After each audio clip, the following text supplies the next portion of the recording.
আসসালামু আলাইকুম ওয়া রাহমাতুল্লাহি ওয়া বারাকাতুহু।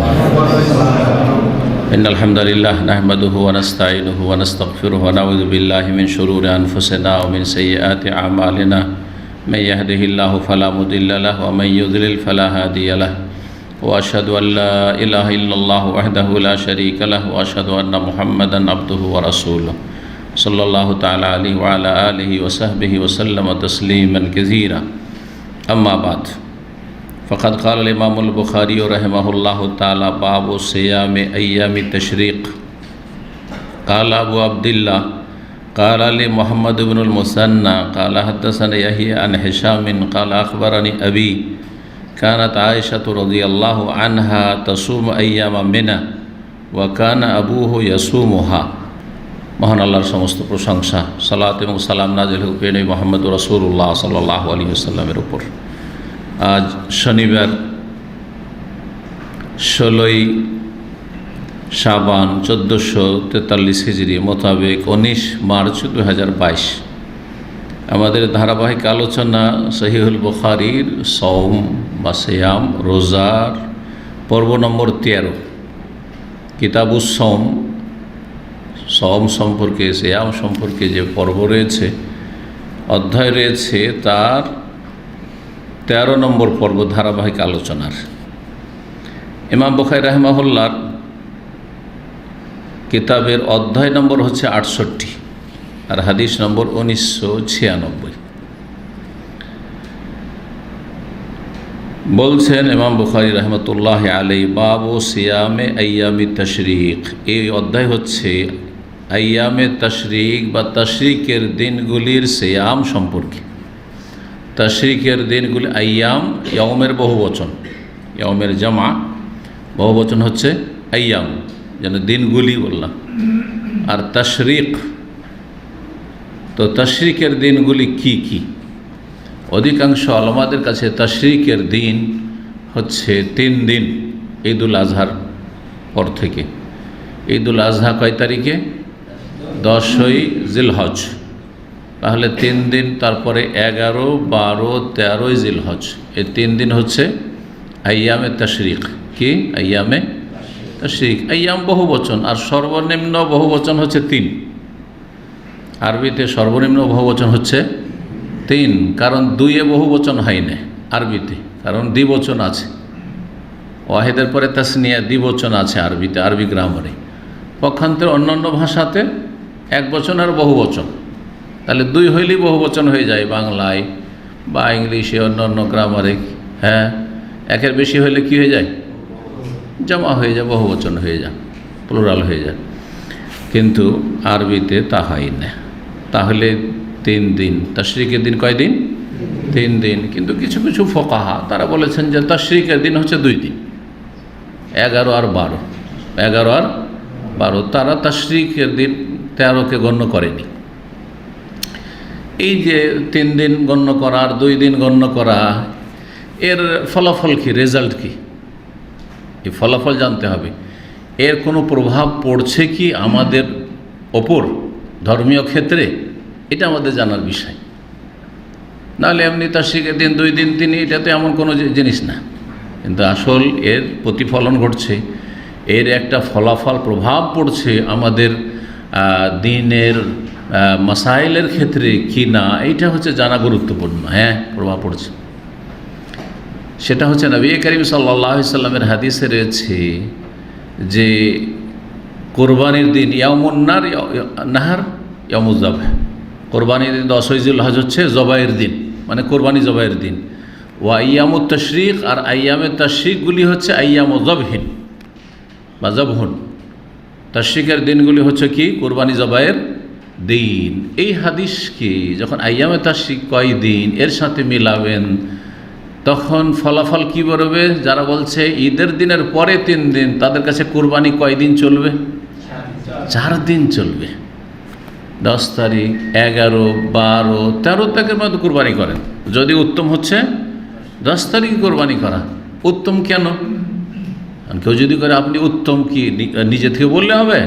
তারও তো একটা দলিল লাগবে। উত্তম কেন? এই জন্য উত্তম যে নবী করিম সাল্লাল্লাহু আলাইহি ওয়াসাল্লাম বিদায় হজে কোরবানি করেছেন উট। কতটি উট ছিল? 100 উট ছিল। কয় দিনে জবাই করেছেন? কয় দিনে? 4 দিনে? 3 দিনে? 2 দিনে? হ্যাঁ, 10 তারিখেই জবাই করেছেন। 10 তারিখে 64টি উট, 63-64 নিজের হাতে জবাই করেছেন। তা আল্লাহ রাব্বুল আলামিন সৃষ্টিগতভাবে নবী করিম সাল্লাল্লাহু আলাইহি ওয়াসাল্লামকে কত শক্তি দিয়েছিলেন যে একজন মানুষ নিজ হাতে একই দিনে কয়েক ঘন্টার মধ্যে একদিন আরও কাজ কি করে এসছেন? পাথর মেরেছেন, তাই না?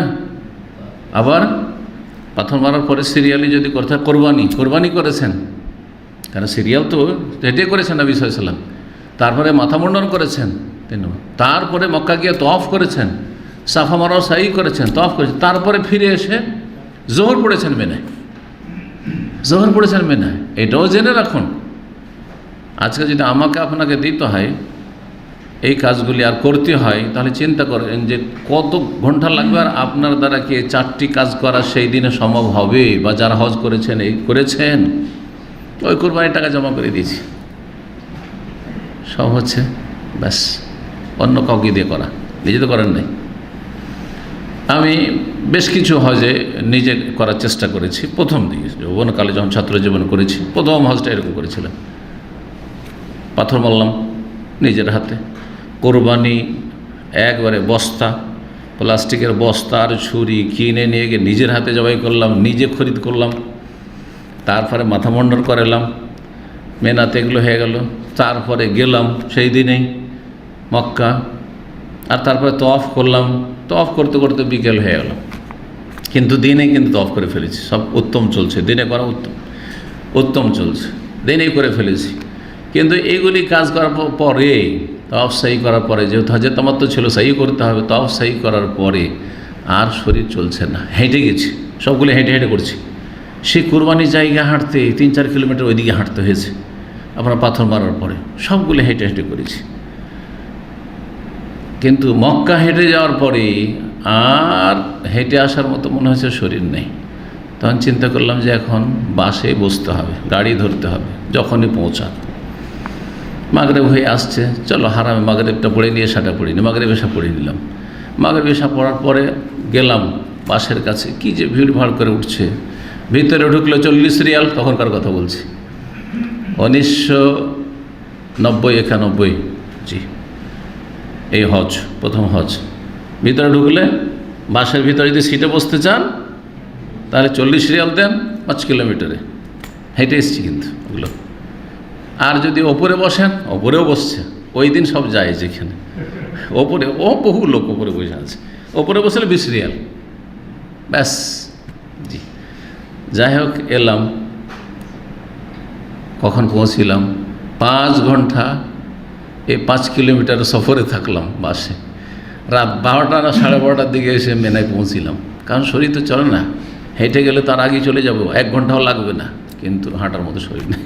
সুবহানাল্লাহ। আর নবী করিম সাল্লাল্লাহু আলাইহি ওয়াসাল্লাম জোহর পড়েছেন, কি বললাম, জোহর পড়েছেন কোথায়? মেনাতে এসে, একটি রিওয়ায়াতে রয়েছে। সুবহানাল্লাহ। 63টি কুরবানি করা, যেমন তোর কথা, সাল্লাল্লাহু আলাইহি ওয়াসাল্লাম। আর বাকি 36-37টি আলী রাদিয়াল্লাহু তাআলা বললেন যে বাকিটি তুমি করে দাও, কিন্তু ওই দিনেই করা হয়েছে। এটা কিসের দলিল? যে 10 তারিখে কোরবানি করা বেশি উত্তম। যদি সমান হতো, 10 তারিখ, 11 তারিখ, 12 তারিখ, 13 তারিখ সমান, তাহলে নবী সাল্লাল্লাহু আলাইহি ওয়াসাল্লাম ভাগ করে নিতেন যে 25-30টা বা 50টা আজকে করি, 11-12 তারিখে ভাগ করে কিছু 10টা 15টা করে করি। করতেন না? তা তো করেননি। তাহলে উত্তমটাই করার চেষ্টা করেছেন নবী সাল্লাল্লাহু আলাইহি ওয়াসাল্লাম, করেছেন। জি, কথা কিন্তু বাকি আছে। অধিকাংশ ওলামাদের কাছে আইয়ামে তাশরিক হচ্ছে 3 দিন, সুতরাং আইয়ামে তাশরিকও কোরবানি করা চলবে, আর ইয়ামুন নাহার তো আছেই। তাহলে টোটাল কোরবানির দিন হচ্ছে 4 দিন। শাফি, মালিক, আহমদ, আহলে হাদিস মুহাদ্দিসিনদের মত এটি। কিন্তু আবু হানিফা রাহিমাহুল্লাহ তার মতে না, ঈদের দিনের পরে মাত্র 2 দিন কোরবানি চলবে, 11, 12, 13 তারিখে তাদের কোরবানি চলবে না। যারা কোরবানি চলবে না 13 তারিখে বলছে আইয়ামে তাশরিক, কিন্তু সেদিন আপনি জিকির আজকার করেন যেগুলো মেনাতে হাজি সাহেবদের আছে, কিন্তু কোরবানি চলবে না। কোরবানির দিন তাদের 3 দিন মাত্র। জি, আমাদের দেশে আহলে হাদিসদের কাছে একটি ফিকহের কিতাব উর্দুতে পাওয়া যায়, ফিকহ মুহাম্মাদি, বাংলায় অনুবাদ হয়েছে। বলে দাও ভালো, কারণ আমার আলোচনাগুলি অন্যরাও শুনবে, আলেমদের কাজে আসবে। ফিকহে মুহাম্মাদি একজন নিউ মুসলিম, ইসলাম গ্রহণ করার পরে আলেম হয়েছিলেন, তারপরে লিখেছেন আহলে হাদিসদের তরিকাতে। কিন্তু এই মাসলায় ভুল করেছেন উনি। এই মাসলায় ওই হানাফি মতটাকে লিখে দিয়েছেন যে কোরবানির দিন হচ্ছে 3 দিন, মানে কোরবানি শুধু 3 দিন চলবে, 10 তারিখ, 11 তারিখ, 12 তারিখ। এই ফতোয়াটি এই ফিকহ মুহাম্মাদিতে ভুল আছে। ফিকহ মুহাম্মাদির বাংলা অনুবাদও হয়েছে। মূলত বইটি উর্দুতে লিখেছেন লেখক নিউ মুসলিম, সম্ভবত তার নাম আব্দুর রফ ছিল। জি, যাই হোক, আসল বিষয়ের দিকে আসে। আইয়ামে তাশরিকের দিনে সিয়াম, রোজা রাখা, নফল রোজা রাখা চলবে না। গতকালকে বিষয়টা আলোচনা করেছি, কোনো নফল রোজা রাখা চলবে না, জায়েজ নয়। বছরে কয়দিন রোজা রাখা নিষেধ আছে? 5 দিন। তার মধ্যে 2 দিন সবার কাছে হারাম, ঈদুল ফিতর আর ঈদুল আজহা। আর বাকি 3 দিন যে হইল 11 তারিখ, 12 তারিখ, 13 তারিখ, এই 3 দিনে রোজা রাখা জায়েজ নয়। কিন্তু কারো জন্য কি জায়েজ আছে, না কারো জন্য জায়েজ নয়, এই মাসলা আজকে একটু আরও বিস্তারিত বলছি। গতকালকে সংক্ষেপে বলা হয়েছে, আজকে যেহেতু বিষয়টা এসছে এই জন্য এখানে একটু বিস্তারিত বলে দিই। এই ক্ষেত্রে 3টি মত রয়েছে।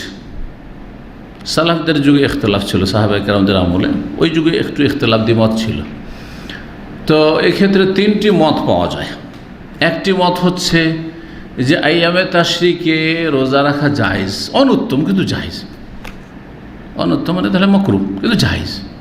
কেউ যদি আইয়ামে তাশরিকে নফল রোজা রাখে জায়েজ, মুতলাকান জায়েজ তাদের কাছে। এই মতটি ঠিক নয়, কারণ হাদিসে নিষেধ আছে। এই দিনগুলিতে পানাহার করেন, খাওয়ান, মেহমান আসবে তার সাথে খান, খাওয়ান, নিজে খান, জায়েজ নয়, কারণ নবী সাল্লাল্লাহু আলাইহি ওয়াসাল্লাম নিষেধ করেছেন। আর দ্বিতীয় মত, তাহলে যারা এই মতটি হতে পারে, এই হাদিসগুলো, এই কথাগুলি পৌঁছেনি তাদের কাছে, পৌঁছলে তো তারা বিরোধিতা করবে না, তাই না? পৌঁছেনি, মাজুর, যার কাছে যে খবর পৌঁছেনি, মাসলায় ভুল হতে পারে। আর একটি মত হচ্ছে, কি বললাম এটা, যে জায়েজ। আর একটি মত হচ্ছে যে কারো জন্য জায়েজ নয়, কারো জন্য জায়েজ। আইয়ামে তাশরিকে রোজা রাখা, সিয়াম পালন করা কারো জন্য যায় না, কোনো অবস্থাতেই জায়েজ না। এই মতটি ইমাম শাফির আর ইমাম আবু হানিফা। এখানে ইমাম শাফি আমরি এক জায়গায় হয়ে গেছে। অনেক মাসাইলে দেখবেন একদিকে ইমাম শাফি, তো আরেকদিকে আবু হানিফা, একদিকে হানাফি মযহাব, আরেকদিকে শাফি মযহাব, কিন্তু এখানে 2 মযহাব এক হয়ে গেছে। এদের কাছে কি কোনো রোজা রাখা যাবে না, হারাম একবারে। কোন দিনগুলিতে? আইয়ামে তাশরিকে। তৃতীয় মত হচ্ছে মাঝামাঝি, যে বিশেষ লোকের জন্য জায়েজ, বিশেষ অবস্থায়, বিশেষ লোকের জন্য বিশেষ অবস্থায় জায়েজ। সেটা গতকালকে বলেছি। কে বলতে পারেন, কার মনে আছে? একমাত্র এমন হাজি যেই হাজি হজে কেরান করেছে অথবা তামাত্তু করেছে। আর কেরান বা তামাত্তু করলে কোরবানি ওয়াজিব হয়ে যায়। কোরবানি ওয়াজিব হয়েছে কিন্তু কোরবানির পয়সা নেই, অথবা পয়সা আছে কোরবানির পশু নেই, হয় যায় না মার্কেটে, মেনাতে মক্কাতে পেতে হবে, কোরবানির পশু পাওয়া যায় না, অথবা কোরবানি কেনার পয়সা নেই, গরিব মানুষ, হজে তামাত্তু করেছে, হজে কেরান করেছে। তো কোরআনে কারীম আল্লাহ কি বলেছেন সূরা বাকারায়, যে হজের আহকামগুলি রয়েছে সেখানে, ফামান তামাত্তা বিল উমরাতি ইলাল হজ্জে ফামাস্তাইসারা মিনাল হাদি, যেই ব্যক্তি ভোগ করবে, ফামান তামাত্তা বিল উমরাতে, উমরা ভোগ করবে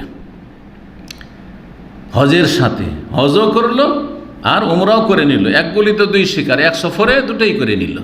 আর এটা কোথায় হয়? হজে কেরানে হয়, আর হজে তামাত্তুতে হয়, ইফরাদে হয় না। 3 রকমের হজ, হজে ইফরাদ বা মুফরাদে হয় না, বাকি এই দুটোতে হয়। কেরানে হয়, দুটো একসাথে নিয়ে চলে। আর তামাত্তুতে হয় যে আগে উমরাটা করে নিল, তারপর হালাল হয়ে থাকলো, আর 8 তারিখে তখন আবার শুধু হজের এহরাম বাঁধলো, কিন্তু হজের সফরেই উমরা হয়ে গেল।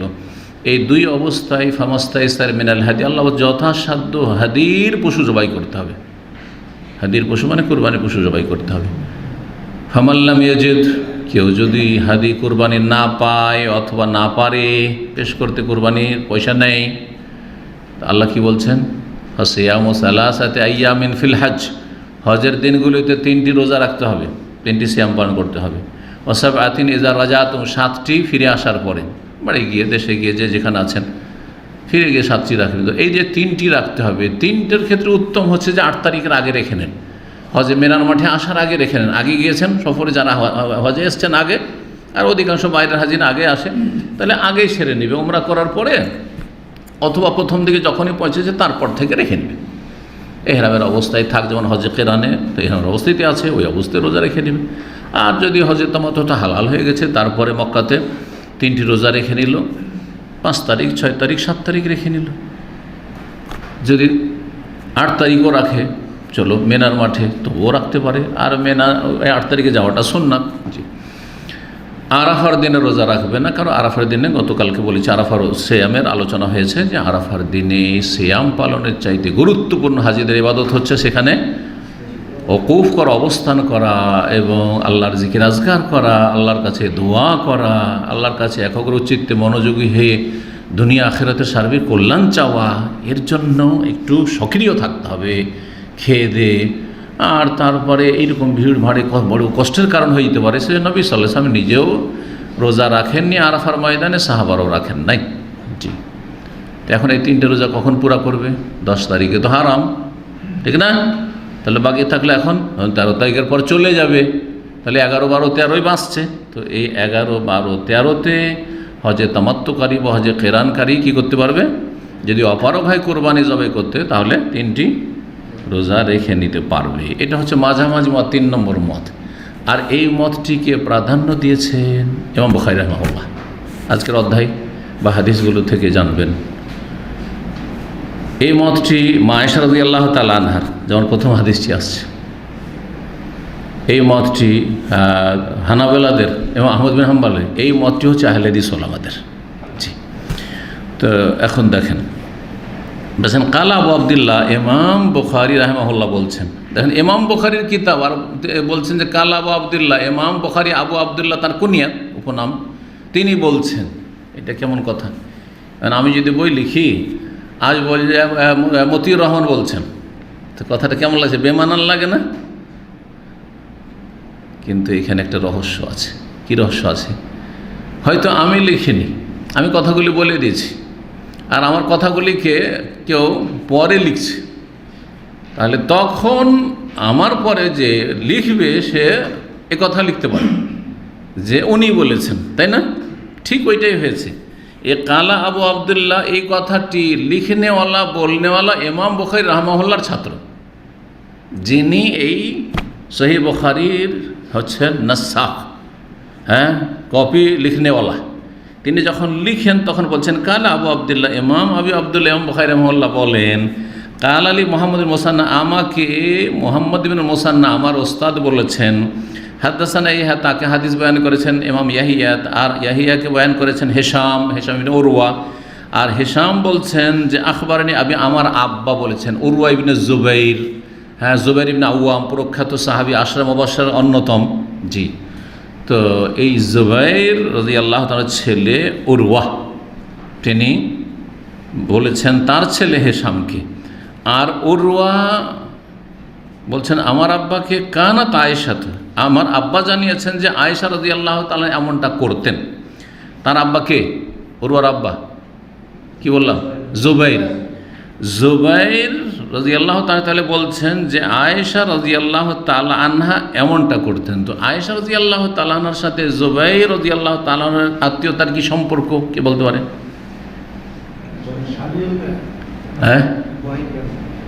বোনের স্বামী। জি, আয়েশা রাদিয়াল্লাহু তাআলা আনহা উম্মুল মুমিনিন, আর তার বড় বোন ছিলেন আসমা বিনতে আবু বকর, আবু বকর সিদ্দিক রাদিয়াল্লাহু, বড় মেয়ে আসমা রাদিয়াল্লাহু তাআলা আনহা।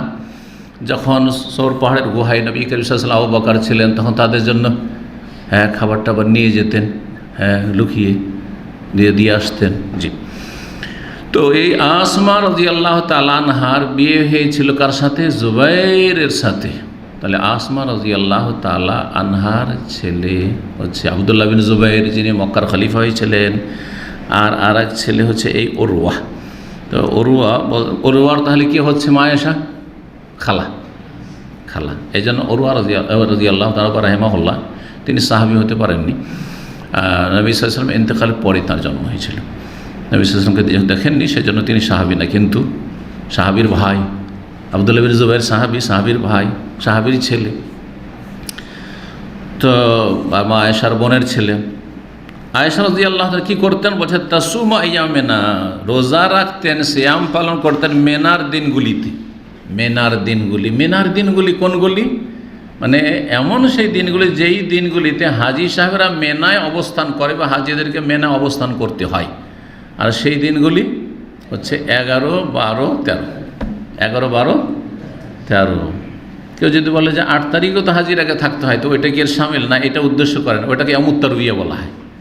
প্রত্যেকটা দিনের নাম রয়েছে, যেই দিনগুলিতে হজ হয় সেই দিনগুলির পৃথক পৃথক নাম রয়েছে। 8 তারিখের নাম হচ্ছে ইয়ামুত তারবিয়া, 9 তারিখের নাম হচ্ছে ইয়ামে আরাফা, 10 তারিখের নাম হচ্ছে ইয়ামুন নাহার, মানে জবাইয়ের দিন। নাহার মানে জবাই করা, উট জবাই করাকে নাহার বলা হয়। এই যে এইখানে করে আঘাত করে জবাই করে উটের, তো এইটাকে দাঁড় করে এটাকে নাহার বলা হয়। আর শুয়ে দিয়ে, চিৎ করে শুয়ে দিয়ে যে গরু ছাগল জবাই করে এটাকে জাবাহ বলা হয়। ফাসাল্লি লিরাব্বিকা ওয়ানহার, এই যে নাহার, উট জবাই করাকে নাহার বলা হয়। তো হয়ে গেল 10 তারিখের নাম হলো ইয়ামুন নাহার। 11, 12, 13 এই 3 দিনের নাম হচ্ছে আইয়ামে তাশরিক। আর এর অপর নাম, দ্বিতীয় নাম হচ্ছে আইয়ামে মেনা, মেনার দিনগুলি, যেই দিনগুলিতে মেনাতে হাজি সাহেবদের কী করতে হয়? অবস্থান করতে হয়। আচ্ছা, আরেকটি কথা এখানে বলে নিই তাহলে, সেটা হচ্ছে যে আইয়ামে তাশরিক কেন বলা হয়? আইয়ামের তো ব্যাখ্যা করলাম যে অমনের জামা, কিন্তু তাশরিক কেন বলা হয়? তাশরিক থেকে শরুক কিন্তু আপনারা বুঝেন বা এশরাক বুঝেন। শরুক কাকে বলা হয়? সূর্য ওঠাকে। দেখবেন ক্যালেন্ডারগুলিতে শরুক লেখা আছে, এখানকার আছে না, শরুক লেখা আছে। আর ওই সময় সূর্য ওঠার 15-20 মিনিট আগে যে সলাতটা পড়া হয়, এই সলাতের নাম আপনারা জানেন, সেটা হচ্ছে ইশরাক। এই যে ইশরাক, আর এই দিনগুলির নাম হচ্ছে তাশরিক। তাহলে সবগুলিতে শিন, রাফ, কাফ মাদ্দা আছে, মানে মূল ধাতু হচ্ছে 3টি অক্ষর। আরবির মূল ধাতু হচ্ছে 3টি অক্ষর, ফা কালমা, ইন কালমা, লাম কালমা, শিন, রা, কাফ। তাশরিকও আছে, ইশরাকও আছে, শরুকও আছে, শিন, রা, কাফ। তো শরুক মানে সূর্য উদয় হওয়া, শরুক মানে হচ্ছে সূর্য উদয় হওয়া। আশরাকাতিশ শামসু ওয়া আশরাকাতিল আরযু বিনূরি রাব্বিহা কোরআন রয়েছে। জি, এই জন্য পূর্ব দিকে কি বলা হয়? মাশরিক, সূর্য উদয়ের স্থল।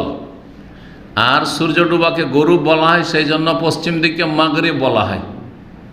আল্লাহ বাইদ বাইনি অবাইনা খাতায়াকা বা আত্তাবাইনাল মাশরিক ওয়াল মাগরিব। জি, জুলকারনাইন যখন পূর্ব দিকে পৌঁছিলেন, মাশরিকে পৌঁছিলেন, মাগরিবে পৌঁছিলেন, আছে না কোরআনে কারিমে? জি, সূরা কাফে। জি, তো তাশরিককে তাশরিক কেন বলা হয়? ইশরাক মানে জানলেন, শরুক মানে জানলেন সূর্য ওঠা। ইশরাক মানে সূর্য ওঠা, শরুক হ্যাঁ সূর্য যে উঠছে, শরুক ওইটা সূর্য উদয় হওয়া। আর তাশরিক যখন হয়ে গেল, শাররাকা ইউশাররিকু তাশরিক, মানে সূর্যের তাপে কোনো কিছুকে শুকানো বা সূর্যের তাপ দেওয়া, সূর্যের তাপ দেওয়া। তো এই দিনগুলিকে এই নামকরণ কেন হইল এই দিনগুলির? তাশরিক এই জন্য যে প্রাচীন যুগে তো আর ফ্রিজ ছিল না, আর এতগুলি সব গোস্ত হাজি সাহেবরা এতগুলি পশু জবাই করেছে, তো কী করবে সেইগুলোকে? সব পচে যাবে না? আমাদের দেশের মানুষরা যাদের বাড়িতে ফ্রিজ ট্রিজ নেই, আর আগে তো কারো ছিল না প্রায়, ধরেন তো আমরা ছোটোকাল থেকে দেখেছি কোরবানি গোস্ত কী করতো, বেশি বেশি করে তাড়াতাড়ি করে খেয়ে নেয়। 1, 2 নম্বর যেটুকু বাঁচলো ওইটুকু কোনো রকম করে কষে মশে, তারপরে ওই চর্বি দিয়ে ঢেকে এই সেই করে কোনো রকম করে যদি রাখতে পারে, তারপরে স্বাদ তো আর থাকতো না, ওই স্বাদ পাওয়া যেত না। জি, কিন্তু এখন ফ্রিজে রেখে দিয়ে, ডিপে রেখে দিয়ে গোটা বছর ধরে খাচ্ছে, যার ফলে দান করাও কমে গেছে। আজকাল অনেক কোরবানি তারা দানই করে না, গোটা বছর খায়, আল্লাহ হেদায়েত করে। তাশরিক, এখন লোকেরা করবেটা কি? এতগুলি গোস্ত, তখন গোস্তগুলোকে শুকাইতো, সূর্যের তাপে কি করত? শুকাইতো, শুকিয়ে রেখে দিত। আর শুকিয়ে রেখে দিয়ে গোটা বছর তখন ওটাতে ওটাকে পানিতে নরম করে তখন ওটাকে পাকশাক করে খেত। যেমন আমরা আমের দেশের লোক, আমকে কি করে, এক তো আচার করার জন্য শুকায়, আচার আগে একটা আমচুর আছে, জানি না আপনারা কি বলেন ওটাকে, আমচুর বুঝেন? মাশাআল্লাহ, আচ্ছা আমচুর বুঝেন। আমচুর কি জিনিস? কাঁচা আমকে তো বেশি রাখা যাবে না, কত কাঁচা আম খাবে, তখন শুকিয়ে রেখে দিল, আমচুর হয়ে গেল ওইটা। আচ্ছা, তারপরে একটা আচার হইল। আচ্ছা, পাকা আম যা খেলাম পেকে গেল, তারপরে তো গোটা বছর আর আম নেই, তখন ওই পাকা আম কেউ শুকাইতো, অনেক এলাকা শুকায়, ওটাকে আমাদের অঞ্চলে আমতা বলে। আপনারা কি বলেন? কি আমসত্তা? হ্যাঁ, শুদ্ধ নাম হচ্ছে আমসত্তা, মনে পড়েছে কথাটি, আমতা বা আমসত্তা। এবার বুঝেছেন তো? আমের দেশের লোক আপনারা আমসত্তা, আম শুকিয়ে রাখেন, আর হজের দেশের লোক মেনার এতগুলি গোশকে কি করতো, রোদে শুকিয়ে আমচুর করে রেখে দিত আর গোটা বছর খেত। তো এই দিনগুলিতে যেহেতু গোস্ত শুকায়, হাজি সাহেবরা শুকিয়ে টুকিয়ে বাড়ি নিয়ে যায়, সেই জন্য এই দিনগুলির নাম পড়ে গেল কি, আইয়ামে তাশরিক বা তাশরিকের দিন, তাশরিকের দিন। জি। তো মা আয়েশা রাদিয়াল্লাহু তাআলা আনহা কি করতেন, তাসুম আইয়াম মিনা, রোজা রাখতেন মেনার দিনগুলিতে, 11-12 তারিখে রোজা রাখতেন। ওয়াকান আবুহা ইয়াসুমুহা, আর তার বাবা মানে এখানে আয়েশা না, কারণ আবুহা তাহলে হইতো স্ত্রীলিঙ্গ হইতো, তাহলে আবুহ তার মানে পুরুষ কেউ, কার, তাহলে উরওয়ার বাবা, এখানে উরওয়ার বাবা, তার বাবা উরওয়ার বাবা কি জুবাইর রাদিয়াল্লাহু তাআলা, তিনিও কি করতেন, সিয়াম পাল ইয়াসুমুহা, এই তাশরিকের দিনগুলো 11, 12, 13-তে কি করতেন, রোজা রাখতেন, সিয়াম পালন করতেন। তাহলে সাহাবী জুবাইর ইবনে আওয়াম আশে মুবাশশারার অন্যতম, তিনিও এই দিনগুলিতে রোজা রেখেছেন, আর মা আয়েশাও রেখেছেন। এমনি নফল রোজা রেখেছেন, এখানে কিছু বলা হয়নি ভেঙে, তো কেউ ধরেও নিতে পারে যে তাদের কাছে তাহলে নফল রোজা রাখা যায় ছিল, যেমন একটি মত এরকম আছে কারো। কিন্তু এই আম কথাকে বা মুতলাককে কি করতে হবে, মুকাইয়াদ করতে হবে, আমকে খাস করতে হবে বা মুতলাককে মুকাইয়াদ করতে হবে। এগুলো হচ্ছে উসুলে ফিকহের, এগুলো কিন্তু কায়দা কানুন।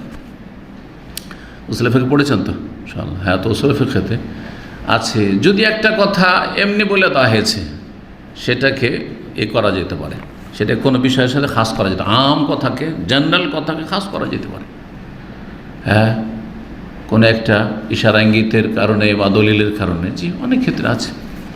যখন কোরআন তেলাওয়াত চলবে তখন চুপ থাকতে হবে, আছে না নেই কোরআনে কারিমে?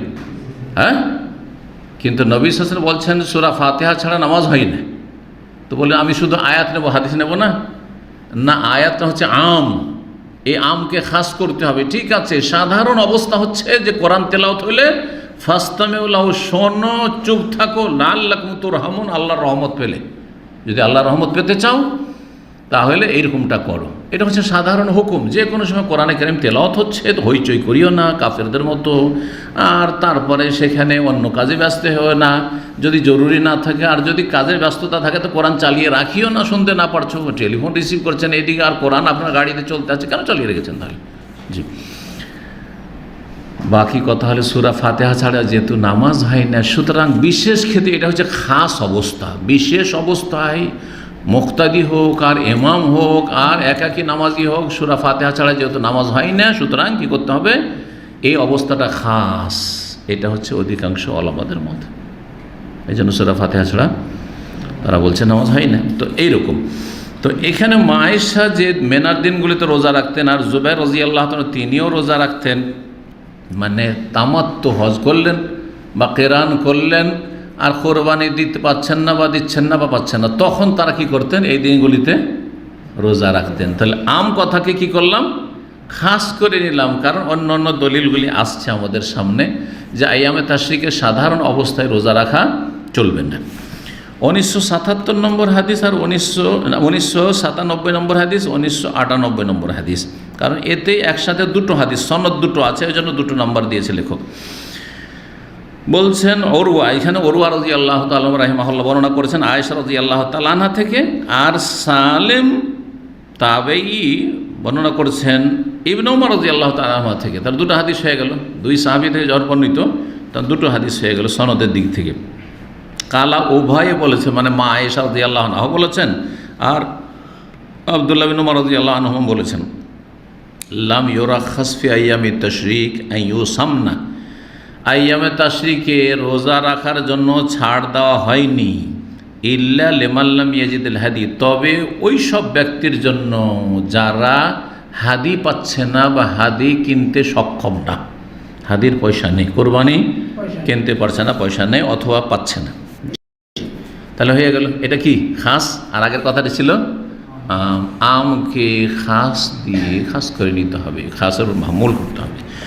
1999 নম্বর হাদিস, সালেম ইবনে আবদুল্লাহ ইবনে ওমর, সালেম বিন আবদুল্লাহ বিন ওমর, আবদুল্লাহ বিন ওমরের ছেলে সালেম, তার পিতা আবদুল্লাহ বিন ওমর রাদিয়াল্লাহু তাআলা আনহু থেকে বর্ণনা করছেন, কাল আসসিয়ামু লিমান তামাত্তা বিল উমরাতি আল হজ্জে ইলা ইয়াউমে আরাফা, রোজা রাখবে যেই ব্যক্তি হজের সাথে উমরা ভোগ করলো।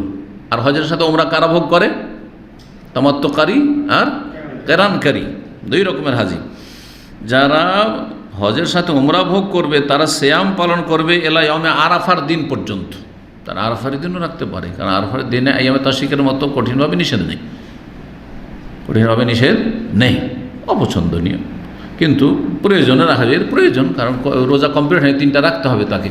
তাহলে কেউ যদি 6 তারিখ 7 তারিখও শুরু করে, 7 রাখলো, 8 রাখলো, 9 রেখে নিল, সে হয়ে গেল 3 দিনে, তাহলে আর আইয়ামে তাশরিকের দিকে যাবে না। এটা হচ্ছে আসল, বা তার আগে রেখে নেবে। কিন্তু তাতেও হইল না, রাখতে পারেনি। বলছেন যে ফাইনাল মেজিদ হাদিয়ান, প্রথম কথা যে কোরবানি দিবে, ঠিক না? কিন্তু যদি কোরবানি না পায়, পেল না বা দিতে পারলো না, ওয়ালাম ইয়াসুম ওয়ালাম ইয়াসমার, এখন পর্যন্ত রোজা রাখেনি, এখন পর্যন্ত রোজা কি করেনি? রাখেনি, একটিও রোজা রাখা হয়নি, তাহলে কখন রাখবে? পরে চলে যাবে এখান থেকে। বলছেন যে সামা আইয়াম মিনা, মেনার দিনগুলিতে রোজা রেখে দেবে, মেনার দিনগুলিতে রোজা রেখে নেবে, তাহলে 11, 12, 13 3 দিনে রেখে নেবে। যদি একটা বাকি থাকে যে কোনো একদিন রেখে নিতে পারে, ওর মধ্যে দুটো থাকে যে কোনো 2 দিন রেখে নেবে, এইভাবে আর কি। তো তারপরে সনদেরই কিছু কথা ইবনে শিহাব জোহরি উরওয়া থেকে আর আয়েশা থেকে এইরকমই বর্ণনা করেছেন। আর এই হাদিসের মোতাবেআত মানে সমর্থক হাদিস রয়েছে, ইব্রাহিম বিন সাদ ইবনে শিহাব থেকে বর্ণনা করেছেন, তার মানে এই হাদিসের আরও সমর্থক অনেক হাদিস রয়েছে। হাদিস তো সহিহ বুখারীতে। জি, অধ্যায় নম্বর এখন 69। তাহলে মাসলা স্পষ্ট হয়ে গেছে, তাই না? আইয়ামে তাশরিকের রোজা সম্পর্কে, সিয়াম সম্পর্কে মাসলা স্পষ্ট। 3টি মত রয়েছে, তার মধ্যে সঠিক মত হচ্ছে ইমাম বুখারী রাহিমাহুল্লাহ যে মতটি পেশ করেছেন, সেটি হচ্ছে ইমাম আহমদের মত, সেটি হচ্ছে অধিকাংশ আইম্মা ইকরামদের মত, মুহাদ্দিসিনদের মত, আর সেটা হচ্ছে হাদিস সম্মত। তা হচ্ছে যে একমাত্র হজে কেরান আর হজে তামাত্তুকারী যদি কোরবানি না দিতে পারে তারা রাখতে পারবে, আর এমনিতে এই 3 দিনেও রোজা রাখা জায়েজ নয়। জি, এখন একটি অধ্যায় শুধু বাকি থেকে গেছে আমাদের এই কিতাবুস সওমে, 69 নম্বর অধ্যায়। বলছে বাবু সওমে ইয়াউমে আশুরা, এই অধ্যায় হচ্ছে আশুরার দিনের সওম, রোজা সম্পর্কে। আশুরা কাকে বলা হয়? মুহররমের 10 তারিখে আশুরা বলা হয়, মুহররমের 10 তারিখে। আশুরা শব্দটি আশুরা থেকে মাদুল হয়ে এসেছে, আরবি গ্রামার বলি। গায়র মুনসারিফ হওয়ার যে 9টি কারণ রয়েছে, আদল, ওয়াসফ, তানিস, মারিফা, উজমা, জামা, তারকিব, ওজনে ফেল, আলিফ নুন জায়েদাতান, এগুলো হচ্ছে আমরা এমন করে মুখস্থ করেছিলাম এক সময় যে এক শ্বাসে 20 পর্যন্ত আমরা নামতা শুনিয়েছি। আজকালকার ছেলেরা শোনাতে পারেন, 10টা শোনাতে তাদের অবস্থা খারাপ হয়েছে। দিন দুনিয়ার সব পড়া তখন এরকম হইতো যে এক শ্বাসে সব শোনাইতে হবে, আর লাঠি চমকিছে যদি এক শ্বাস যদি আটকে যায়, প্রাস করে পড়লো একটা, এই যে ভয় ছিল, পড়াও ভালো হয়েছে, বোঝা গেছে না? জি হ্যাঁ, যদিও তার ক্ষতির দিকও আছে কিন্তু লাভের দিকও ছিল কিছু। কিন্তু এই গরু ছাগলের মতো মারা নয়, যেসব জানোয়ারগুলো গরু ছাগলের মতো মারে, এটা অবশ্যই জায়েজ নয়। জি, আশুরা কি বললাম যে ওই যে মাদুল আদল রয়েছে, আশারা থেকে আশুরা হয়েছে, আশারা থেকে আশুরা। তাহলে আশুরা কাকে বলা হয়? 10 তারিখকে বলা হয়। আশারা মানে 10 আর আশুরা মানে 10 তারিখ। আশুরা মানে কি? 10 তারিখ। কিন্তু যে কোনো মাসের 10 তারিখে বলা হয় না। সফর মাসের 10 তারিখে আশুরা বলবেন না, অন্য কোনো মাসে, রমজান মাসের 10 তারিখ, শাবান মাসের 10 তারিখ বলা যাবে না? বলা যাবে না, একমাত্র মুহররম মাসের 10 তারিখ।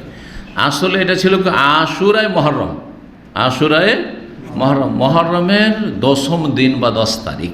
জি, আর এর ওপরই প্রয়োগ হয়ে থাকে। সুতরাং আমাদেরকে আশুরা শব্দটি প্রয়োগ করতে হবে, অথবা বললেই বুঝে নেব যে এটি হচ্ছে মুহররমের 10 তারিখ। জি, চলেন এখন আশুরার সিয়াম। আশুরার সিয়াম কি ফরজ না সুন্নাত? সুন্নাত। আর সুন্নাত মানে মুস্তাহাব, করলে নেকি আর না করলে গুনাহ নেই, এটি হচ্ছে মুস্তাহাব। মুস্তাহাব মানে ভালো, মুস্তাহাব মানে কি ভালো, আর সুন্নত মানে ভালো। সুন্নত ভালো, যদিও সুন্নতের দুটো স্তর আছে, সুন্নতে মুআক্কাদা গায়র মুআক্কাদা, কিন্তু নবী সাল্লাল্লাহু আলাইহি ওয়াসাল্লাম রেখেছেন এদিক থেকে সুন্নাত। আর তারপরে যেহেতু কাজটি ভালো আর না করলে গুনাহ হবে না, সেই জন্য মুস্তাহাব। তো আশুরার সিয়াম 2000 নম্বর হাদিস বর্ণনা করছেন সালেম ইবনে আব্দুল্লাহ বিন উমর, তার আবিহে, তার পিতা আব্দুল্লাহ বিন উমর প্রখ্যাত সাহাবী, উমর রাদিয়াল্লাহু তাআলার ছেলে। তার মানে এই সালেম হচ্ছেন উমর ইবনে খাত্তাব আমিরুল মুমিনিনের নাতি, পোতা। পোতা বুঝেন না আপনারা? না বুঝেন কিন্তু বলেন না, তাই না? নবী করিম সাল্লাল্লাহু আলাইহি ওয়াসাল্লাম বলেছেন কি, ইয়াউমে আশুরা, ইয়াউমা আশুরা, আশুরার দিন ইনশাআল্লাহ সাম। কি বলছেন ওমর? কালান নবী সাল্লাল্লাহু আলাইহি ওয়াসাল্লাম ইয়াউমা আশুরা, আশুরার দিনে নবী সাল্লাল্লাহু আলাইহি ওয়াসাল্লাম বলেছে ইনশা আসামা, ইনশাআল্লাহ বলছে ইনশা আসামা, যদি চাই তো রোজা রাখুক। যদি কেউ চায় তাহলে কি করুক? সিয়াম পালন করুক, রোজা রাখুক। একবার হাদিসটা সংক্ষেপ থেকে সংক্ষেপ করে দেওয়া হয়েছে। প্রথম, এখন শোনাই বিস্তারিত। প্রথম যখন রমজানের সিয়াম ফরজ হয়নি, তখন আশুরার সিয়াম ফরজ ছিল। আশুরার সিয়াম, আশুরার রোজা কি ছিল? ফরজ ছিল। নবী সাল্লাল্লাহু আলাইহি ওয়াসাল্লাম ফরজ হিসাবে রাখতেন, সাহাবায়ে কেরামগণ ফরজ হিসাবে রাখতেন, বড়ই তাগিদ ছিল। এমনকি যেদিন প্রথম দিন হুকুম করেন, সেই দিন সকালবেলা হুকুম করছেন আর বলছেন যে দেখো, তখন ওহী এসছে, তার আগে ফরজ হয়নি। তারা বলছে তোমাদের যারা এখন পর্যন্ত খাওয়া দাওয়া করেনি তারা সারা দিনটা রোজা রাখো, আর কিচ্ছু খাবে না, পানাহার করবে না, রোজা রাখো। আর যারা খেয়ে নিয়েছো আর খাবে না সন্ধ্যা পর্যন্ত, বাকি দিনটা না খেয়ে থাকো, এই দিনের সম্মানার্থে। কারণ এই দিনে খাওয়া দাওয়া করা, পানাহার হারাম। যেমন রমজান মাস পানাহার করা হারাম। সফর থেকে এসছেন, সফরে রোজা ছাড় আছে, ঠিক কিনা? অন্য দিনে রাখতে পারবেন, কিন্তু সকাল 10টার সময় এসেছেন, আসার পরে সুস্থ মানুষ বাড়িতে বসে বসে খাচ্ছেন, এটা জায়েজ কি না, এই বিষয়ে দুটো মত আছে। এটা আর একটা মশলা জানেন। একদল বলছেন না, জায়েজ নয়। আপনি মুকিম হয়ে গেছেন, আমার বাড়িতে পৌঁছে গেছেন, আর তারপরে আপনি বসে বসে সারাদিন খাবেন, যে আমি তো কিছু দিনের কিছুটা অংশ তো সফরেই ছিলাম, আমার জন্য জায়েজ ছিল। একদল বলছেন না, জায়েজ নয়, আপনি এই রমজান মাসের দিনের হুরমত নষ্ট করছেন, আপনি অবমাননা করছেন, আপনি ধৃষ্টতা দেখাচ্ছেন, শুধু জায়েজ না এটা। বোঝা গেছে না? তারা বলছে বাকি সারা দিনটা আপনি যতক্ষণ বাড়িতে মানে পৌঁছে গেছেন, যখন থেকে সন্ধ্যা পর্যন্ত না খেয়ে থাকেন তাই। আর একদল বলছেন যে না, যখন রোজা হচ্ছে না তোর এমনি এমনি না খেয়ে থেলাম কি, রোজা তো আর হচ্ছে না, কাজা তো করতেই হবে, তো খেতে পারে। কিন্তু তারাও বলছেন যে লোকজনের সামনে খাবে না, লুকিয়ে খাবে। কারণ লোকজনের সামনে খেলে মানুষ বিভ্রান্ত হবে অথবা কুধারণা করবে। অনেকেই ওর কারণে ভালো ভালো মানসিক রোজা ছেড়ে দিবে, যে আরে অমুক তো রোজা রাখে না, দেখেছি দিনে খেতে দেখেছি, আমি কিসের রোজা রাখবো? তাই না? চিন্তা করেন, আপনাদের মতো লোককে যদি কেউ দেখে নেয় আপনাদের বিল্ডিংয়ে, তাহলে বলতে দেখো দেখো দেখো, এরা সব ইসলামিক সেন্টারে যায়, এরা তো রমজান মাস আমি খেতে দেখেছি, আমাদের কিসের রোজা? এরাই তো রাখে না। বলবে না, কত লোক গোমরা হয়ে যাবে। এক, গোমরা হওয়ার কারণ, অন্যদের গোমরা হওয়ার কারণ হইলেন আপনি। 2 নম্বর হচ্ছে আপনাদের সম্পর্কে একটা কুধারণা। দেখো সব দাড়িওয়ালা লোক আর দিনে পানাহার করছে, হ্যাঁ, দাড়িওয়ালা লোক আর বড় বড় কথা বলে, আমাদেরকে এটা সেটা উপদেশ দেয়, আর কত ইসলামের কথা বলে, আর দেখো দিনে পানাহার করছে। ওকে বুঝবে যে সফর থেকে এসছে, সবাই জানবে, সেজন্য লোকজনের সামনে খাওয়া দাওয়া যাবে না, লোকজনের সামনে খাওয়া দাওয়া করা যাবে না। বাচ্চারা বিভ্রান্ত হবে, আপনার ঘরের কচি কাছে, ওরা তো বুঝবে না যে সফর থেকে এসছেন, তার ছাড় দেখছে আব্বুকে খাওয়া দাওয়া করতে দেখছে। এই জন্য মাসিক ঋতুতে যারা মহিলারা আছে তাদের জন্য তো রোজা রাখা হারাম, কিন্তু এই জন্য যথাসাধ্য বাচ্চাদের চোখের আড়ালে খাবে, কারণ বাচ্চারা যেন বিভ্রান্ত না হয় যে আমার আম্মা তো রোজা রাখে না। বাইরে গিয়ে বলে বেড়াবে, রাস্তাঘাটে বলে আম্মু রোজা রাখে না, আম্মুকে খেতে দেখলাম তো। বলবেন না? এইগুলো, এই মশলাগুলি আপনি আপনার বিবিকে বলে দেবেন, কারণ প্রতি মাসে তাদের মাসিক হচ্ছে। জি, চোখের সামনে খাবে না বাচ্চাদের, একটু চোখের আড়ালে যথাসাধ্য খাবে। যাই হোক, আসল বিষয়ের দিকে আসি। কি? আশুরা রোজা প্রথম ছিল কি? ফরজ ছিল যতদিন পর্যন্ত রমজান আসেনি। আর তারপর রমজানের যখন বিধান চলে আসলো, কখন আসলো রমজানের বিধান? হিজরতের পর দ্বিতীয় হিজরিতে। তাহলে মক্কাতে রমজান মাসের সিয়াম ফরজ হয়নি, মদিনা তো প্রথম বছর হয়নি, দ্বিতীয় বছর যে রমজান আসছে তার আগে রমজানের সিয়াম আল্লাহ ফরজ করলেন। ইয়া আইয়ুহাল্লাযীনা আমানু কুতিবা আলাইকুমুস সিয়ামু কামা কুতিবা আলাল লাযীনা মিন ক্বাবলিকুম লাআল্লাকুম তাত্তাকুন শাহরু রমাদান আল্লাযী উনজিলা ফীহিল কুরআন হুদাল লিন-নাস ওয়া বায়্যিনাতিম মিনাল হুদা ওয়াল ফুরকান ফামান শাহিদা মিনকুমুশ শাহরা ফালিয়াসুম। এই আয়াত দিয়ে আল্লাহ ফরজ করলেন এই মাস যে পেয়ে যাবে অবশ্যই যেন সে রোজা রাখে, সিয়াম পালন করে। ওমান কানা মিনকুম মারিদান, আর তোমাদের মধ্যে কেউ যদি অসুস্থ থাকে আওয়ালা সাফ অথবা সফরে থাকে ফাইদ্দাতুম মিন আইয়ামিন উখরা, অন্য সময় সংখ্যাগুলি পূরণ করবে ইলা আখিরি। তো যখন রমজান মাসের সিয়ামের বিধান মদিনায় দ্বিতীয় হিজরিতে নাজেল হইল, তখন নবী সাল্লাল্লাহু আলাইহি ওয়াসাল্লাম এই কথা বলে, ইনশা সামা আশুরা রোজা, ইনশা যদি কেউ চায় এখন তো রাখুক, কারণ আর ফরজ থাকলো না। তাহলে দ্বিতীয় স্তরে ফরজ থাকলো না, কি থাকলো? সুন্নত মুস্তাহাব থাকলো, করলে নেকি পাবে। কি নেকি পাবে? ফলাফল কি আশুরা রোজার? গত এক বছরের সাগীরা ছোট গুনাহ মাফ হবে, কাবিরা গুনার জন্য তওবা শর্ত রয়েছে। এটি হচ্ছে আহলে সুন্নাতের মত। বড় বড় কাবিরা গুনাহ করে থাকবে আর শুধু এই কিছু নেক আমল দিয়ে মাফ হবে না, তার সাথে অবশ্যই তওবা করতে হবে, অর্থাৎ গুনাহমুক্ত হইতে হবে, অনুতপ্ত লজ্জিত হইতে হবে, আগামীর জন্য প্রতিজ্ঞা করতে হবে। তিনটি শর্ত হচ্ছে তওবা করার। যদি আল্লাহর হক হয়, মানুষের হক, তো 4 নম্বর শর্ত এর সাথে যোগ করতে হবে, সেটা হচ্ছে সেই ব্যক্তির হক আদায় করে দিতে হবে যদি বেঈমানি করে থাকেন, কিছু করে থাকেন। আর না হইলে কী করতে হবে? ক্ষমা নিতে হবে। জি, তার কাছ থেকে ক্ষমা নিতে হবে। এই হচ্ছে তওবা। তওবা মানে শুধু এই না, কারণ আমাদের দেশের লোকেরা তওবা বুঝে না। তওবা মানে আস্তাগফিরুল্লাহ পড়া, হ্যাঁ, শুধু মন্ত্র পড়ার নাম তওবা, মন্ত্র পড়ার নাম তওবা না। এই শর্তগুলি পুরা করার নাম তওবা। গুনাহ বন্ধ, তওবার একটা পদক্ষেপ হইল। গুনাহর ওপর বড়ই আমি লজ্জিত একজন মুসলিম, আমার দ্বারা পাপ হয়েছে, আমি খুব অনুতপ্ত, অনুশোচনা, আমার খুব লজ্জা লাগছে আল্লাহর সামনে।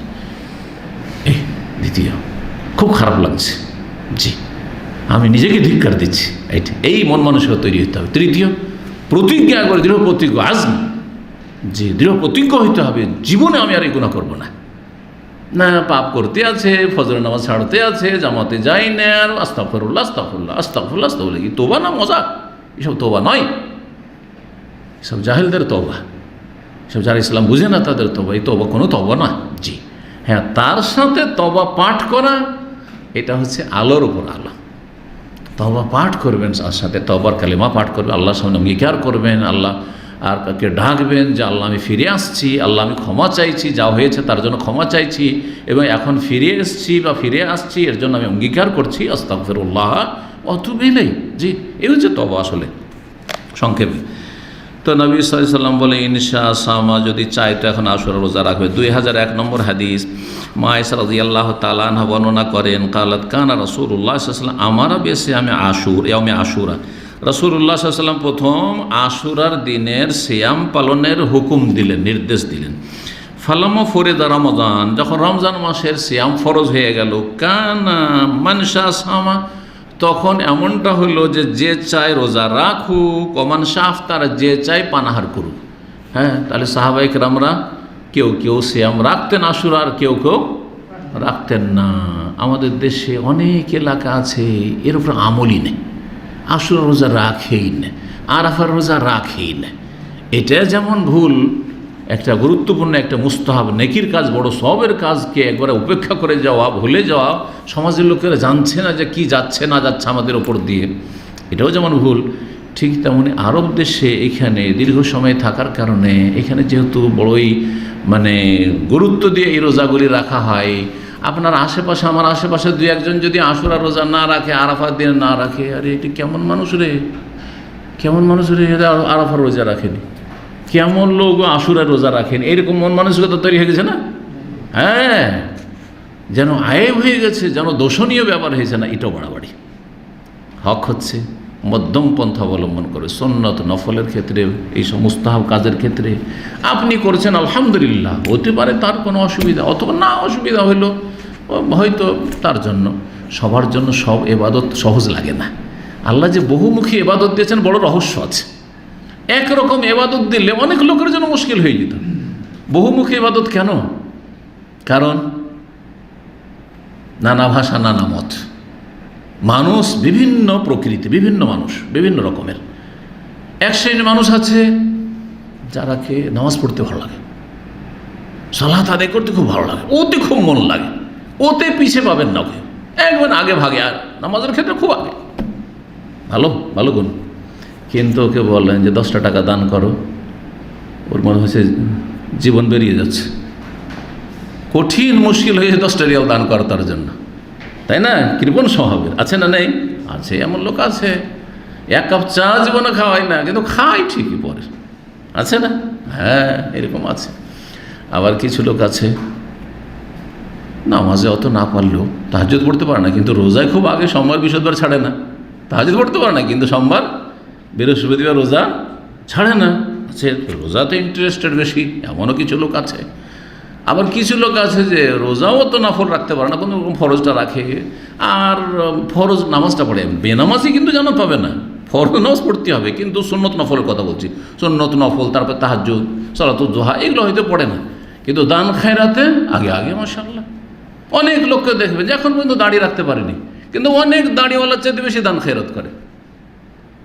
এই জন্য এই রহস্যের কারণে ইসলামে বহুমুখী ইবাদত দিয়েছে, যার জন্য যেটা সুবিধা হয় নফলের ক্ষেত্রে, নফল অতিরিক্ত, যার জন্য কারোর জন্য নফল দান খায়রাত করা বেশি সহজ, ইজি, টাকা পয়সা খরচ করা, কারোর জন্য নফল নামাজ পড়া খুব সহজ, কারোর জন্য নফল রোজা রাখা খুব সহজ, কারোর জন্য নফল হজ উমরা করা সহজ, তা বুঝতে পেরেছেন?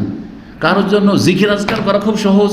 জি, এইরকম বহুমুখী আল্লাহ রাব্বুল ইবাদত দিয়েছেন, কার জন্য? আমাদের সুবিধার্থে, আমাদের সুবিধার্থে, যে যাতে করে যেটাতে যার বেশি মন লাগছে ওটাই করো, নফলের ক্ষেত্রে যেটাতে যার মন লাগছে ওটাই বেশি করো, কিন্তু ফরজে চলবে না যে আমি ফরজ রোজা রাখবো না, খালি নামাজটা পড়বো, চলবে?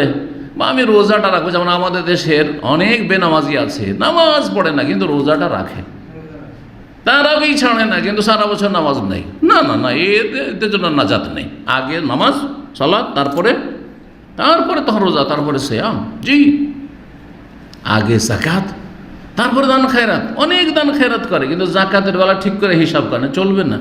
ফরজে কোনো রকমের ছাড় নেই, ডিসকাউন্ট নেই। জি, চলেন, বলছেন যে যখন রমজান ফরজ হয়ে গেল, কানা মানসা সামা, তখন যে চাইতো রোজা রাখতো, আর যে চাইতো তো পানাহার করতো আশুরার দিনে। 2002 নম্বর হাদিস, মা আয়েশা রাদিয়াল্লাহু তাআলা আনহা বর্ণনা করছেন, কানা ইয়াউম আশুরা তাসুমুহু কুরাইশ ফিল জাহিলিয়া, আশুরার দিনটা এমন দিন যেই দিনে কুরাইশরা জাহিলিয়াতের যুগ থেকেই রোজা রাখত। আপনারা প্রসিদ্ধ হাদিস, যেটা সহিহ বুখারী মুসলিমের আসছেও, সেটা হচ্ছে যে মদিনায় এসে নবী সাল্লাল্লাহু আলাইহি ওয়াসাল্লাম দেখলেন যে মদিনার ইহুদিরা কী করছে, আশুরার দিনে রোজা রাখছে, সিয়াম পালন করছে, কারণ তারা পেয়েছিল পরম্পরা এই দিনটা, যে মুসা আলাইহিস সালাম মুক্তি পেয়েছিলেন নিজের জাতিকে নিয়ে, বনী ইসরায়েলদেরকে নিয়ে, জালেমের কবল থেকে, জালেমের জুলুম থেকে, আর সেই লোহিত সাগর পার হয়েছিলেন, আর সেই দিনে সেই লোহিত সাগরে ডুবিয়ে আল্লাহ জালেম কাফের ফেরাউনকে এবং ফেরাউনের সেনাবাহিনীকে আল্লাহ ধ্বংস করেছিলেন। তো মুসা আলাইহিস সালাম শুকরিয়া রোজা রেখেছিলেন। কিন্তু এখানে বলা হচ্ছে যে না, কুরাইশ মক্কার লোকেরা, কাফেররা কুফরি যুগে, জাহিলিয়াতের আমলে, নবী সাল্লাল্লাহু আলাইহি ওয়াসাল্লামের নবুয়তের আগে যুগ থেকেই তারা কী করতো, রোজা রাখতো। এটা কিভাবে? আমি বিভিন্ন আলোচনায় বলেছি বিষয়টি, সেটা হচ্ছে সমন্বয়। আসল রোজাটা কিন্তু চলে আসছে পরম্পরা ইহুদিদের ভিতরেই, কিন্তু মদিনায় মক্কার লোকদের খুব বেশি যাতায়াত ছিল, অনেকের আত্মীয় স্বজন ছিল, তারপরে ব্যবসা বাণিজ্যের সম্পর্ক ছিল, লেনদেন ছিল, যাতায়াত ছিলই। তো এই যাতায়াতের কারণে কি হয়েছিল, এক দল আরেক দল থেকে মেলা কিছু নেয়। এটা মানুষ সংস্কৃতির যে হয়, আদান প্রদান হয়, এটা জানেন আপনারা। আজকাল পৃথিবীটা কী হয়েছে, হাতের মুঠে, যার ফলে দেখেন কোথাকার পশ্চিমা, ইউরোপ, আমেরিকা, অস্ট্রেলিয়া, কোথাকার সংস্কৃতি এসে বাঙালি মুসলিমদের ঘরে ঘরে ঢুকে গেছে। না হলে ম্যারেজ ডে জানতোই না এরা, সোশ্যাল মিডিয়া না আসতো, তার আগে যদি এই টিভির মিডিয়া, এইসব ইসলাম বিরোধী মিডিয়া না থাকতো, তাহলে কাফেরদের ঘরে ম্যারেজ ডে হয়, বিবাহ দিবস পালন হয়, তারপরে জন্মদিবস পালন হয়, তো মৃত্যু দিবস পালন হয়, তারপরে আবার জন্ম আর মৃত্যু, এটা তো জানে, কারণ নেতাদের আবার জন্মবার্ষিকী আর মৃত্যুবার্ষিকীগুলো পালন করে অভ্যাস আছে, এইসব বেদাত করে। কিন্তু ধরেন এই যে ভালোবাসা দিবস, 14 ফেব্রুয়ারি ভালোবাসা দিবস, কেউ জানতো না, এই তো কয়েক বছর আগে হয়তো আপনারা জানলেন, ঠিক কিনা? কিসের মাধ্যমে? সোশ্যাল মিডিয়াতে। এই 14 ফেব্রুয়ারি ভালোবাসা দিবস কোত্থেকে আসলো? ওই কাফের খ্রিস্টানদের কাছ থেকে এসছে। কিন্তু যদি এই সংস্কৃতির আদান প্রদানের সুযোগ সুবিধা না থাকতো, তাহলে যেন ওই কুয়াতে ছিলেন, কুয়াতে ভালো ছিলেন। হ্যাঁ, ইসলামী পরিবেশে ছিলেন, মুসলিম পরিবেশে ছিলেন, ওই কাফেরদের ওই সব সংস্কৃতি আসতো না তাহলে। জি। তো মক্কার লোকেরা এখানে যাতায়াত করে দেখেছি ইহুদিরা রোজা রাখছে, তো রোজা রাখা তো একটা ভালো কাজ। আর ওরাও ইব্রাহিম আলাইহিস সালামের ধর্মের দাবিদার, দিন হানিফের দাবিদার মক্কার লোকেরা, যদিও শিরক করে, প্রতিমা পূজা করছে, তখন ওরাও রোজা রাখা শুরু করেছে। নবী সাল্লাল্লাহু আলাইহি ওয়াসাল্লাম ওরাও পেলেন যে ওরাও রোজা রাখে। মা এইসব কথা বলছেন। ওয়াকান রাসূলুল্লাহ ইয়াসুমুহু ফিল জাহিলিয়া, রাসূলুল্লাহ সাল্লাল্লাহু আলাইহি ওয়াসাল্লাম ভালো কাজে সঙ্গ দিতেন। ভালো কাজে কাফেররা যে কোনো ভালো কাজ করতেন, আর মন্দ কাজে না, মূর্তি পূজাই কোনোদিন না, তোমাদের ওই সব জায়গায় আমি নেই, মন্দিরে নেই, তোমাদের ওই সব শিরকি উপাসনাতে আমি নেই, ওই সব নেই, মেলা ঠেলাই জীবনে জানি নবী করিম সাল্লাল্লাহু আলাইহি ওয়াসাল্লাম। কিন্তু ভালো কাজে সঙ্গ দিতেন। জাহিলিয়াতের যুগে রাসূল রোজা রাখতেন, তাহলে মক্কা থেকে এই রোজাটা রাখতেন, কিন্তু রহস্য জানতেন না। রাখছেন, আমাদের বাপ দাদা সব ভালো কাজ করছে, এটা রোজা রাখা কাজ, ভালো কাজ, আত্মার পরিশুদ্ধি হয়, অনেক উপকার আছে, তাই করতেন। কিন্তু রহস্যটা কি, এটা উদ্ঘাটন করলেন মদিনায় হিজরত করার পরে। বলছেন ফালাম্মা কাদিমাল মদিনাতা, যখন মদিনায় পদার্পণ করলেন, সামাহু, তারপরে আরও গুরুত্ব দিয়ে এই সিয়াম পালন করলেন। ও আমারা বে সিয়ামিহি, এবং এই আশুরার সিয়াম রাখা নির্দেশ প্রদান করলেন সাহাবাকে, তোমরাও রাখো, কারণ এর তো একটা সুন্দর ইতিহাস আছে, ভালো ইতিহাস আছে। এটি ইসলামের বিজয়ের দিন, আর কাফের আর কুফরের ধ্বংসের দিন, নির্মূল হওয়ার দিন। সুতরাং এটি হচ্ছে আমাদের শুকরানা কাজ।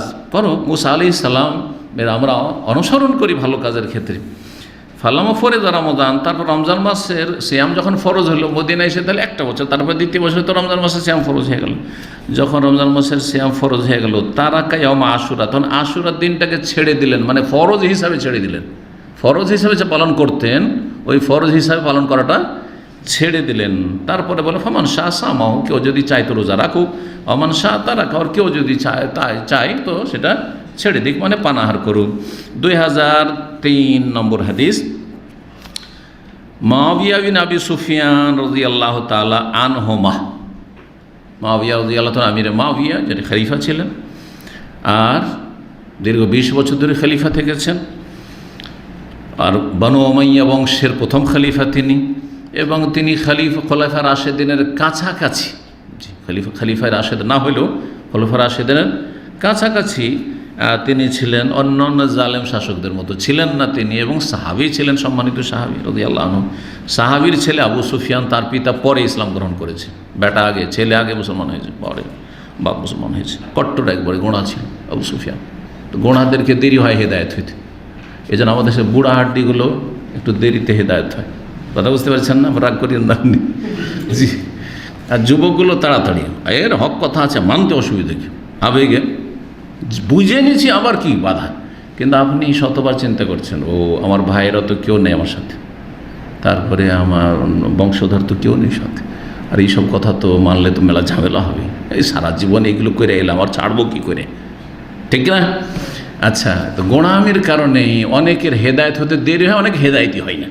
যেন গোঁড়ামি করেছেন আবু তালেব, অথচ কত দরদি রাসূলুল্লাহ সাল্লাল্লাহু আলাইহি ওয়াসাল্লাম, হেদায়েত হয়নি, হেদায়েত নসিব হয়নি, অথচ ওর মতো দরদি লোক পাওয়া মুশকিল।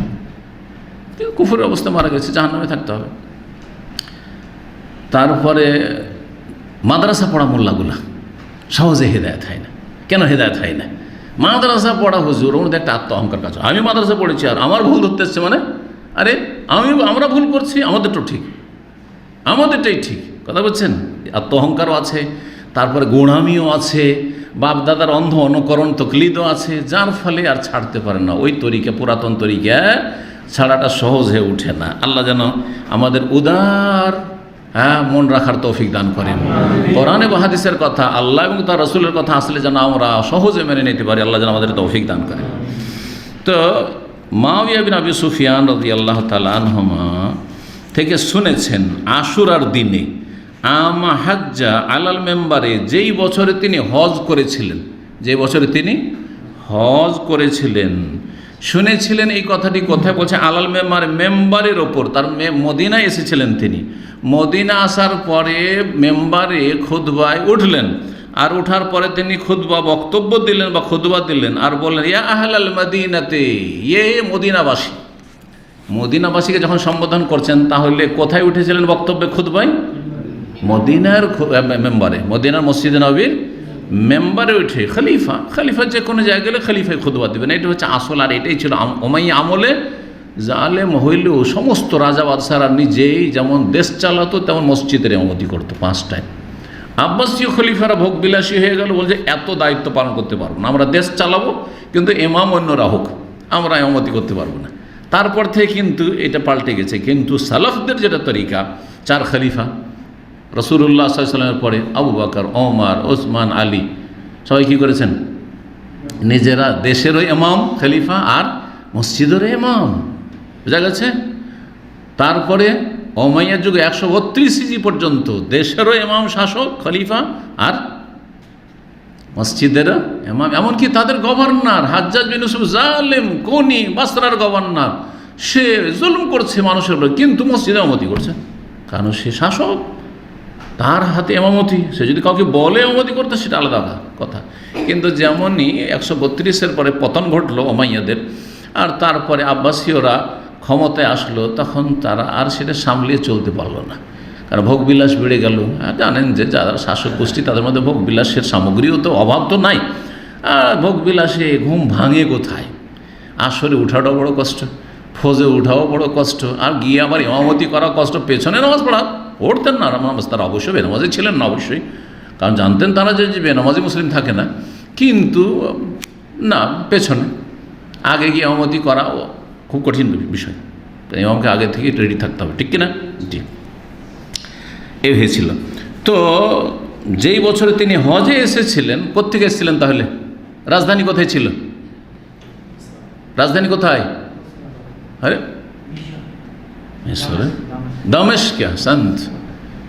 দেখেন, খোলাফায়ে রাশেদিনের 3 খলিফার আবু বকর, ওমর, ওসমান পর্যন্ত রাজধানী কোথায় ছিল? মদিনায়। আলী রাদিয়াল্লাহু আনহু প্রথম যুগে মদিনায় ছিল। তারপরে তিনি দেখলেন যে আমার যারা ভক্ত, আমাকে যারা ভালোবাসে অন্তর থেকে, তাদের সংখ্যা মেজরিটি হচ্ছে কোথায়? কুফায়। তো তিনি কুফা চলে গেছেন। এই সিদ্ধান্ত যে তিনি নিয়েছিলেন, সেটা ইজতিহাদ তার ছিল, কিন্তু সেটাই ক্ষতি করেছে। জি, মানুষ তো গায়েব জানে না যে সেখানে ভক্তদের ওখানে গেলেই ক্ষতি হয়ে যাবে, হয়তো আল্লাহ ছাড়া কেউ জানে না। তো তিনি ওখানে চলে গেছিলেন। যেহেতু আগে থেকে গভর্নর মুআবিয়া রাদিয়াল্লাহু তাআলা আনহু কোথাকার ছিলেন? শাম দেশের, দামেস্কের, সুতরাং দামেস্কে তার প্রভাব ছিল। তো তিনি যখন ক্ষমতায় আসলেন, হাসান রাদিয়াল্লাহু তাআলার পরে 6 মাস ছিলেন, আলী রাদিয়াল্লাহু পরে হাসান, আর তারপরে যখন মুআবিয়া রাদিয়াল্লাহু তাআলা আনহুকে ছেড়ে দিলেন যে আপনি চালান, আমি আর দেশ টেশ ওই সব কিছুতে নেই, আমি আর থাকবো না, নিজে ছেড়ে দিয়েছেন হাসান রাদিয়াল্লাহু, এত ঝামেলার মধ্যে আমি আর থাকবো না। তো মুআবিয়া রাদিয়াল্লাহু দীর্ঘ 20 বছর দেশ পরিচালনা করেছেন। রাজধানী তখন ছিল দামেস্কে। 132 পর্যন্ত সেখানে থাকলো। তারপরে তাদের যখন পতন ঘটলো এই উমাইয়া বংশের, তখন এই আব্বাসী খলিফা আব্দুল্লাহ বিন আব্বাস রাদিয়াল্লাহু তাআলা, নবী সাল্লাল্লাহু আলাইহি চাচার বংশ, এরা যখন রাজত্বে আসলো, তো এরা রাজধানী বানালো বাগদাদকে। এরাকের বাগদাদকে রাজধানী বানালো 656 পর্যন্ত তাদের থাকলো। তারপরে তাদের পতন ঘটলো। যাই হোক, ইতিহাসের দিকে আর না গিয়ে আসল হাদিসের দিকে আসি। তো মেম্বারে চড়ে খুতবা দিলেন কখন? যখন হজের সফরে এসেছিলেন। তাহলে হজ করতে এসেছেন দামেস্ক থেকে মদিনা, আর মদিনা হয়ে তারপরে কোথায় যাবেন? মক্কায় যাবেন। ওই সময়টাই তিনি খুতবায় এই বক্তব্য দিলেন। শুনতে পেয়েছেন যে মদিনার লোকেরা আশুরার রোজাকে ফরজ মনে করে, হয় এই কথা শুনেছেন। কেউ কেউ বলছেন, আবার কেউ কেউ বলছেন না, আশুরার রোজা করতে নিষেধ করে। তো দুটোই ভুল। যদি কেউ আশুরার রোজা রাখতে নিষেধ করে যায়, এখন ক্যান্সেল, মনসুখ চলবে না, সেটাও ভুল। আর কেউ যদি বলে আশুরার রোজা বা মুহররমের রোজা ফরজ, তো সেটাও ভুল, তাই না? তো এই সংশয় নিরসনের জন্য বা এই ভুলের সংশোধনের জন্য খলিফার দায়িত্ব, তিনি খুতবা দিলেন। এই খুতবাটা কোন সালে ছিল? তিনি সর্বপ্রথম খলিফা হওয়ার পরে হজে 30 বছর থেকেছে খেলাফতে রাশেদা, আর নবী সাল্লাল্লাহু আলাইহি ওয়াসাল্লাম 11 হিজরিতে ইন্তেকাল করলেন, ঠিক কিনা? তাহলে 40 হিজরি পর্যন্ত কি চলল? 30 আর 10 কত হয়ে গেল? 40। 41 থেকে নিয়ে 61 পর্যন্ত 20 বছর কে থেকেছেন? মুআবিয়া রাদিয়াল্লাহু তাআলা এর মধ্যে প্রথম হজে এসেছিলেন 44 হিজরিতে, প্রথম হজে এসেছিলেন 44 হিজরিতে, আর শেষ হজে এসেছিলেন 57 হিজরিতে, 57 হিজরিতে। কেউ বলেছেন যে প্রথম হজে এই বক্তব্য দিয়েছিলেন তিনি, আর কেউ বলছেন যে শেষ হজে, আল্লাহু তাআলা আলাম। যাই হোক, কথাগুলি শোনেন। হে মদিনাবাসী, আইনা ওলামাউকুম, তোমাদের আলেমরা কোথায়? তোমরা ভুল কথা বলে থাকো আর ভুল ধারণা রেখে থাকো এই আশুরা রোজা সম্পর্কে। সামিয়তু রাসূলুল্লাহ সাল্লাল্লাহু আলাইহি ওয়াসাল্লাম ইয়াকুল, আমি রাসূলুল্লাহ বলতে শুনেছি, হাযা ইয়াউমু আশুরা, এটি হচ্ছে আশুরার দিন, মুহররমের 10 তারিখ। ওয়ালাম ইয়াকতুবিল্লাহু আলাইকুম সিয়াম, তার রোজা আল্লাহ কিন্তু ফরজ করেননি, মানে ফরজ যেটা ছিল ক্যান্সেল, রহিত হয়ে গেছে। ও আনা সাইম, তবে আমি রোজা রাখছি, আমি রোজা রাখছি। ফামান শাহ ফালিয়াসুম, হতে পারে হজ থেকে ফিরে এসে তিনি তখন মুহররম হয়ে গেছে, আমি রোজা রাখছি, ওই সময় বলেছেন। এটাই সম্ভাবনা বেশি, হাদিস থেকে এটাই বোঝা যায় যে ফেরার পথে মদিনায় আবার যখন যাচ্ছেন সামদেশে ফিরে দামেস্কে, তখন তিনি বলছেন ও আনা সাইম, আমি রোজাদার, রোজা রাখছি। ফামান শাহ ফালিয়াসুম, সুতরাং যে চাইবে আশুরা রোজা রাখুক। ওমান শাহ ফালিইফতির, আর কেউ যদি চায় যে রাখবো না, তো কোনো জরুরি নয়, সে ইফতার করুক, মানে সে পানাহার করুক, না রাখুক, সমস্যা নেই, যাতে করে তাদের ধারণা যেটা ছিল সেটা ভুল প্রমাণিত হয়, তাদের সংশোধনের উদ্দেশ্যে কথা বললেন। 2004 নম্বর হাদিস, আব্দুল্লাহ বিন আব্বাস রাদিয়াল্লাহু তাআলা আনহু হতে বর্ণিত, তিনি বলেন কাদিমান নবী সাল্লাল্লাহু আলাইহি ওয়াসাল্লাম মদিনা, নবী সাল্লাল্লাহু মদিনায় আসলেন। ফারাল ইয়াহুদা তাসুমু ইয়াউম আশুরা, ইহুদিদেরকে দেখলেন যে আশুরার দিনে রোজা রাখছে। ফাকালা মা হাযা, এটা আবার কি? কালু, তখন তারা বললেন, বা তারা বলল, ইহুদিরা বলল, হাযা ইয়াউমুন সালেহ, এটি হচ্ছে ভালো দিন। সালেহুন মানে ভালো, রাজুলুন সালেহ মানে ভালো মানুষ, বলছি না? এটাকে বাংলা আমরা শুভ বলি, শুভ দিবস, জি, শুভ সন্ধ্যা, শুভ সকাল, বলছে না? জি হ্যাঁ। তো এটি হচ্ছে আমাদের শুভ দিবস। হাযা ইয়াউমুন, এটি হচ্ছে এমন একটি দিন, নাজ্জাল্লাহু বানি ইসরাঈল মিন আদুওয়িহিম, আল্লাহ বানি ইসরাঈল মুসলিম মুমিনদেরকে মুক্তি দান করেছিলেন, পরিত্রাণ দিয়েছিলেন, নাজাত দিয়েছিলেন তাদের দুশমন ফেরাউন এবং ফেরাউনের সেনাবাহিনী জালেমদের থেকে, যারা তাদের পুরুষদেরকে হত্যা করত, হ্যাঁ, আর নারীদেরকে দাসদাসী বানিয়ে রেখেছিল। ফাসামাহু মুসা আলাইহিস সালাম তখন কী করেছিলেন? ফাসামাহু মুসা, সিয়াম পালন করেছিলেন। সহিহ মুসলিম হাদিস, ফাসামাহু মুসা শুকরান লিল্লাহ, আল্লাহর শুকরানা স্বরূপ মুসা আলাইহিস সালাম কী করেছিলেন? রোজা রেখেছিলেন, এই দিনে সিয়াম পালন করেছিলেন। নবী সাল্লাল্লাহু তখন বলে, ফাআনা আহাক্কু বিমূসা মিনকুম, আমি তাহলে মুসা আলাইহিস সালামের অনুসরণের ক্ষেত্রে তোমাদের চাইতে বেশি হক রাখি, কারণ তোমরা তো মুসা আলাইহিস সালামের নাম ব্যবহার করো, কিন্তু মুসা আলাইহিস সালামের আদর্শ থেকে দূরে চলে গেছে ইহুদিরা। পক্ষান্তরে মুসা আলাইহিস সালাম যেই দিন নিয়ে এসেছেন, তৌহিদের দিন, যেই ইসলাম নিয়ে এসেছেন, সেই ইসলামের পূর্ণতা দেওয়ার জন্য আল্লাহ আমাকে শেষ রসুল করে পাঠিয়েছেন। সুতরাং মুসা আলাইহিস সালামের আমরা অনুসরণ করব ভালো কাজের ক্ষেত্রে। নিজেও রোজা রাখলেন, ফাসামাহ, নিজেও সিয়াম পালন করেন, ও আমার বেশিয়াম, সাহাবায়ে কেরামদেরকে সিয়াম পালনের নির্দেশ দিলেন। 2005 নম্বর হাদিস, আবু মুসা আশআরী রাদিয়াল্লাহু তাআলা আনহু থেকে বর্ণিত, বলছেন কানা ইয়াউমে আশুরা তাউদ্দুহুল ইয়াহুদ ঈদান, আশুরার দিনটা এমন একটি দিন যেই দিনটাকে ইহুদিরা ঈদ মনে করত, উৎসব মনে করত। ইসলামে উৎসবের দিনে, ঈদের দিনে রোজা রাখা হারাম। এই জন্য ঈদুল ফিতর, ঈদুল আজহায় রোজা রাখা, সিয়াম পালন করা কি হারাম। ইহুদিরা যেহেতু ঈদ মনে করত, তাদের বিরোধিতা এটা দিয়েও এই পয়েন্টটা তো হচ্ছে যে ওরা যেহেতু ঈদ মনে করে, আর ইসলামী শরিয়াতে ঈদের দিনে রোজা রাখা হারাম, আমরা ঈদ মনে করি না, এই জন্য এই দিনে আমরা সিয়াম পালন করব। বোঝা গেছে না? আর একটা বিরোধিতা করলেন যে ইহুদিরা একদিন রোজা রাখে, সুতরাং আগামী বছর যদি বেঁচে থাকি তাহলে আমি কি করব? তার সাথে 9 তারিখে রাখবো। এটা তো সহিহ মুসলিমের হাদিস। আর মুসনাদ আহমদে রয়েছে, যদিও হাদিসটা একটু দুর্বলতা আছে, যে তার চাইতে উত্তম হচ্ছে 9 আর 10 রাখা, যে খালিফুল ইয়াহুদ, তোমরা ইহুদিদের বিরোধিতা করো, ফাইন্নাহুম ইয়াসুমুনা ইয়াওমান, তারা একদিন রোজা রাখে, সুমু ইয়াওমান ক্বাবলাহু ওয়া ইয়াওমান বাদাহু আও ইয়াওমান বাদা, দুরকম রিওয়ায়াত রয়েছে।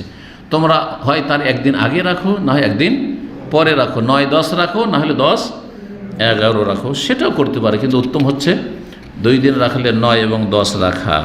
তো ইহুদিরা এই দিনটাকে ঈদ উৎসব মনে করে। নবী সাল্লাল্লাহু বলে ফাসুমুহু আনতুম, সুতরাং তোমরা তাদের বিরোধিতা, এই দিনে সিয়াম পালন করো, তাহলে আর উৎসব বলে গণ্য হবে না, কারণ উৎসবের দিন আমাদের রোজা রাখা জায়েজ নয়। 2006 নম্বর হাদিস, ইবনে আব্বাস রাদিয়াল্লাহু তাআলা আনহুমা থেকে বর্ণিত, তিনি বলেন, মা রাআইতুন নবী সাল্লাল্লাহু আলাইহি ওয়াসাল্লাম ইয়াতাহাররা সিয়াম ইয়াউমিন ফাদ্দালাহু আলা গায়রি ইল্লা হাযাল ইয়াউম ইয়াউম আশুরা ওয়া হাযা আশ-শাহর ইয়ানি শাহর রমাদান। বলছেন যে নবী সাল্লাল্লাহু আলাইহি ওয়াসাল্লামকে কোনো বিশেষ দিনের গুরুত্ব দিয়ে সিয়াম পালন করতে, রোজা রাখতে আমি দেখিনি। কোনো একটা দিনকে বিশেষ গুরুত্ব দিয়ে এই দিনই রোজা রাখাটা খুব গুরুত্বপূর্ণ করতেন না, অন্য দিনের উপর প্রাধান্য দিয়ে ইল্লা হাযাল, তবে একটি দিন, সেটা হচ্ছে ইয়াউম আশুরা, আশুরার দিন। আশুরার দিনকে বড় গুরুত্ব দিতেন। কিন্তু এখানে কথা তো অসম্পূর্ণ থাকলো, আর একটি দিনকে গুরুত্ব দিতেন, সেটা হচ্ছে আরাফার দিন। কিন্তু নবী সাল্লাল্লাহু আলাইহি ওয়াসাল্লাম যেহেতু আরাফার দিনে হজে থেকেছেন, রাখেননি, সেই জন্য তো বর্ণনাকারী ইবনে আব্বাস এ কথা বলেছেন। আর আশুরার দিনটা তো দীর্ঘ সময় ধরে এখানে থেকেছেন, মক্কায় থেকেছেন, মদিনায় থেকেছেন, আর রোজা রেখেছেন, জি, সেই জন্য বলেছেন। তো দিনের দিক থেকে গুরুত্ব সহকারে আশুরা রোজা রাখতেন, আর মাসের দিক থেকে ওয়াহাজা শাহর, এই মাসটি ইয়ানি শাহর রমাদান, রমজান মাসকে বড় গুরুত্ব দিয়ে কি করতেন, রমজান মাসের গুরুত্ব দিতেন এবং সিয়াম পালন করতেন। তো রমজান মাসের সিয়াম তো ফরজ, আর আশুরার সিয়াম আগে ফরজ ছিল, রমজান আসার পরে সেটা কি হয়ে গেছে, নফল বা মুস্তাহাব হয়ে গেছে। সর্বশেষ হাদিস বর্ণনাকারী হচ্ছেন সাহাবী সালামা ইবনুল আকওয়া রাদিয়াল্লাহু আনহু। সালামা ইবনে আকওয়ার একটি বৈশিষ্ট্য আছে, সেই বৈশিষ্ট্য হচ্ছে যে তিনি এত দ্রুত বেগে দৌড়াতে পারতেন যে ঘোড়ার সাথে তিনি পাল্লা দিয়ে দৌড়াইতেন, ঘোড়াকে হারিয়ে দিতেন, ঘোড়ার সাথে দৌড়িয়ে ঘোড়াকে হারিয়ে দিতেন তিনি। ঘোড়া পালিয়ে যাচ্ছে, ঘোড়াকে ধরে নিতেন কি, এইরকম ছিলেন। এক একজনকে আল্লাহ এরকম দিয়াই প্রতিভা। তো হাদিসটা শুনেন, সালামা ইবনে আকওয়া বলছেন, আমারান নবী সাল্লাল্লাহু আলাইহি ওয়াসাল্লাম রাজুলাম মিন আসলাম, নবী সাল্লাল্লাহু আলাইহি ওয়াসাল্লাম আসলাম বংশের একজনকে হুকুম দিলেন, জনৈক ব্যক্তিকে, আন আযযান ফিন নাস, জনগণের মাঝে ঘোষণা করে দাও, লোকজনকে মহল্লা মহল্লায় কি করো, এলান করে দাও। জি, আজকাল তো মাইক আছে, মাইকিং করে দিচ্ছেন। এক যুগ ছিল আমাদের দেশে মাইক টাইক ছিল না, গ্রামে মসজিদও মাইক ছিল না, কি করতো, গ্রামে গ্রামে ঢোল পিটাইতে আসতো, দেখেছেন না, ঢোল দিচ্ছে, কোনো একটা কিছু বলতে, আজকে ঝড় তুফান হবে, তোমরা তাড়াতাড়ি করে পাকশাক করাও, চুলা টোলা জ্বালাবে না, এগুলো দেখেছেন না? জি হ্যাঁ, গ্রামে গঞ্জে এগুলো হইতো। আরও কোনো কিছু থাকলে এরকম হইতো আর কি। তো ঘোষণা করার জন্য ঘোষককে পাঠালেন এই আসলাম গোত্রের, কি আলা মানকানা আকালা, যে খেয়ে এনেছে, সকালবেলা সকাল সকাল পাঠাচ্ছেন, আজকে সকালে আশুরার দিন, সেই দিন মহরমের 10 তারিখ, যে খেয়ে নিয়েছে, ফালিয়াস বা কি বলছে, ফালিয়াসুম বাকিয়াতে অমহি, বাকি দিনের অংশটা রয়েছে সেটাতে তারা রোজা রাখো, বিরত থাকো পানাহার থেকে, আর খাবে না, খেয়েছো আর খাবে না, কারণ এই দিনে রোজা ফরজ হয়ে গেছে। অমাল্লাম এখন আকাল, আর যে এখন পর্যন্ত খায়নি, বাসি পেটে আছে, ফালিয়াসুম, সে যেন আজকের দিনের কি করে, সিয়াম পালন করে, রোজা রাখে। ফাইনাল ইয়াউমা ইয়াউমু আশুরা, কারণ আজকের দিনটি হচ্ছে আশুরার দিন, আর আশুরার দিনে রোজা সিয়াম আল্লাহ ফরজ করেছেন। এটা কখন? প্রথম স্তরে যখন রমজানের সিয়াম ফরজ হয়নি, কিন্তু রমজানের সিয়াম ফরজ হওয়ার পরে যেমন হাদিসের আগে গেল, সেই হাদিসকে মিলিয়ে নেবেন। তারপর নবী সাল্লাল্লাহু আলাইহি ওয়াসাল্লাম বললেন যে মান শাআ সামা ওয়া মান শাআ আফতারা, এখন যে চাইবে আশুরা রোজা রাখুক, আর যে চাইবে আশুরায় পানাহার করুক, কোনো অসুবিধা নেই। এখানে আজকের আলোচনা শেষ হচ্ছে। ওয়া সাল্লাল্লাহু আলা নবিয়িনা মুহাম্মদ ওয়া আলা আলিহি ওয়া সাহবিহি আজমাইন।